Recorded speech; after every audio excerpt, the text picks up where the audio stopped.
Pushpa movie की कहानी किसकी जिंदगी पर बनी है, जानिए पूरी कहानी। पुष्पा मूवी सारे रिकॉर्ड तोड़ती जा रही है। पुष्पा मूवी में दिखाए गए लाल चंदन और उसकी तस्करी यह कोई मात्र मनगढ़ंत कहानी नहीं है, बल्कि यह मूवी एक रियल डाकू की स्टोरी पर आधारित है, जिसने 40 सालों तक तमिलनाडु और कर्नाटक के जंगलों में राज किया था। जी हां दोस्तों, आइए जानें कि यह डाकू कौन था और कैसे इसने 40 सालों तक इन जंगलों में राज किया। क्या है इसकी कहानी और पुष्पा मूवी कैसे बनी, आइए जानें पुष्पा मूवी की पूरी कहानी। वीरप्पन लंबे समय तक जंगलों में राज किया। कहा जाता है कि जंगल उसका घर था। जंगल का कोई भी ऐसा कोना नहीं था जिससे वीरप्पन नहीं जानता था। काफी समय तक जंगल में रहकर पुलिस को चकमा देता रहा, लेकिन वीरप्पन जैसे डाकू को पकड़ना पुलिस के लिए आसान नहीं था। इसे पकड़ने के लिए बड़ी प्लानिंग करनी पड़ी थी, तब जाके यह पुलिस के हाथों लगा था। लेकिन पुलिस ने उस वक्त एक भी मौका न गंवाते हुए उस पर लगातार 338 राउंड की फायरिंग की, तब जाके वीरप्पन को पकड़ा जा सका। लेकिन वीरप्पन के डाकू बनने का सफर कब शुरू हुआ, चलिए वो जानते हैं।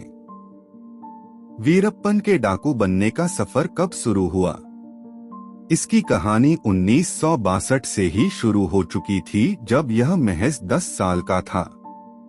10 साल की उम्र में इसने एक तस्कर का कत्ल किया। उसी समय फॉरेस्ट विभाग के 3 अफसरों को भी इसने मार गिराया था। वीरप्पन के गांव वालों के मुताबिक यह एक बहुत ही गरीब परिवार से ताल्लुक रखता था।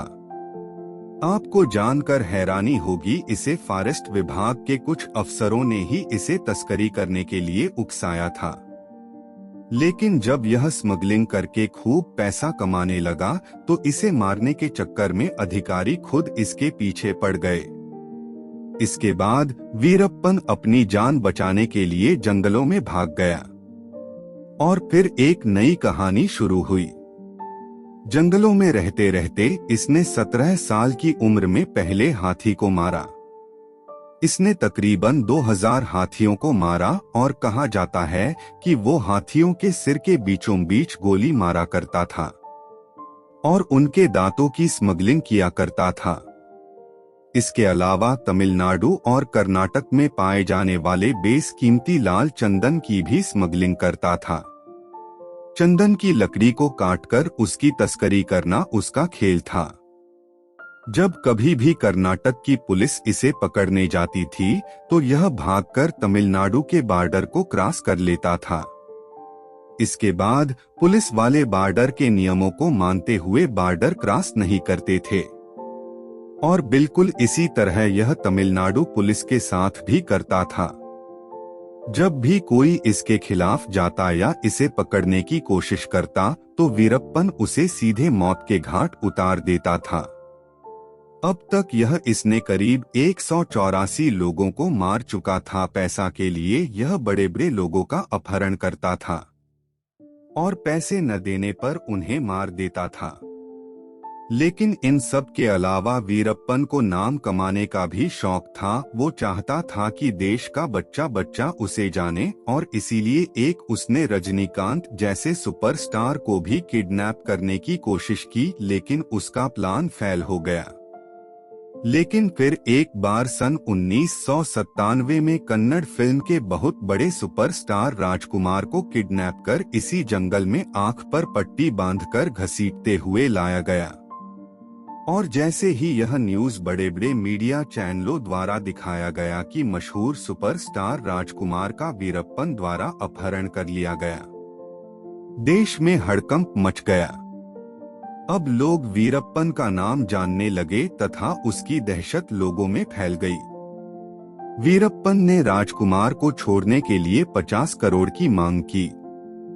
सरकार द्वारा उसे पकड़ने के लिए स्पेशल टास्क फोर्स बनाई गई। काफी लंबे समय तक सर्च ऑपरेशन चलता रहा, लेकिन वीरप्पन किसी के भी हाथ नहीं लगा, क्योंकि जिस जंगल में वीरप्पन रहता था उससे बेहतर उसे कोई नहीं जानता था। लेकिन वीरप्पन यहाँ भी नहीं रुका और फिर सन 2002 में कर्नाटक के लिए एक मिनिस्टर को किडनैप कर लिया और मांग पूरी न होने के कारण उन्हें मार दिया। इसे पकड़ने में सरकार भी लाचार हो चुकी थी। वीरप्पन को कैसे पकड़ा गया?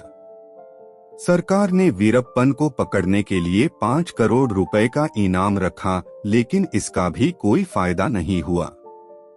इसके बाद विजय कुमार को एसटीएफ का चीफ बना दिया गया। जैसे ही विजय कुमार ने एसटीएफ की कमांड संभाली तो उन्होंने वीरप्पन की सारी जानकारी इकट्ठा करना शुरू कर दिया, क्योंकि विजय कुमार को भी पता था कि वीरप्पन को पकड़ना इतना आसान है। इसलिए विजय कुमार ने वीरप्पन की गैंग में अपने आदमी घुसाने की कोशिश की और वे सफल भी हुए। अब उसकी गैंग में विजय कुमार के आदमी शामिल हो चुके थे, लेकिन इसकी भनक तक वीरप्पन को नहीं लगी। वक्त के साथ वीरप्पन की गैंग के आदमी धीरे धीरे कम होने लगे थे। इसी बीच विजय कुमार को पता चली कि वीरप्पन अपनी बात को पहुंचाने के लिए वीडियो कैमरे की मदद लेता है। वो अपनी वीडियो शूट करवाता था और अपनी दूसरों तक पहुंचाता था। वीरप्पन का एक ऐसा वीडियो विजय कुमार के हाथ लगा जिसे गौर से देखने के बाद पता लगा कि वीरप्पन की एक आंख में कुछ दिक्कत है और वह जल्द ही इसका इलाज कहीं जरूर कराएगा। वीरप्पन अपनी एक आंख से बहुत परेशान था और वह इलाज की तरकीब लगा रहा था।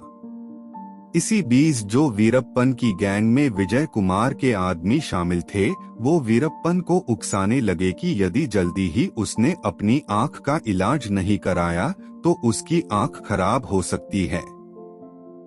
और आखिरकार उस दिन का इंतजार खत्म हुआ जिसका एसटीएफ को इंतजार था।